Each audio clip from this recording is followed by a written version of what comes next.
hyperventilation, let's talk about the cycle of it, kind of how it starts.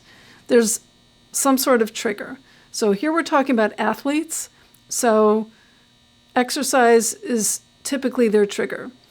Someone else, it could be some, chemical exposure. I could be walking down the perfume counter at Macy's and I could get triggered. So stress, emotion can trigger it. So with athletes, it's mostly, in my experience, exercise that's their trigger. Sometimes also stress related. By the time they come to me, a lot of them have a significant amount of stress because of the experience that they're going through when they can't breathe. So obviously that's going to be stressful. But anyway, so let's start with that. That stress or exercise is the trigger. That then leads to overbreathing, or dysfunctional breathing. The most common form of dysfunctional breathing is hyperventilation.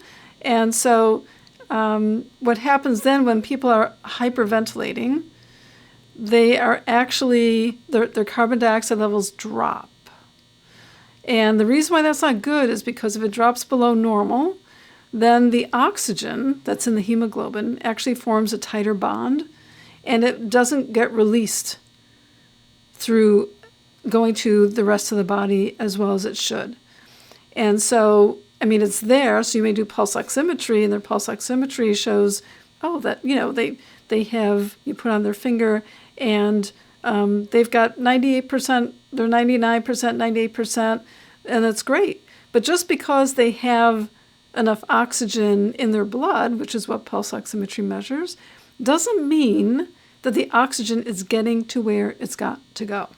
With the P.I.E approach, I'm trying to look more like at breathing behavior, because in my experience, when I change someone's breathing behavior to be in line, so they're breathing in line with what their body can process, with what it can metabolize, then they don't seem to have these EILO symptoms.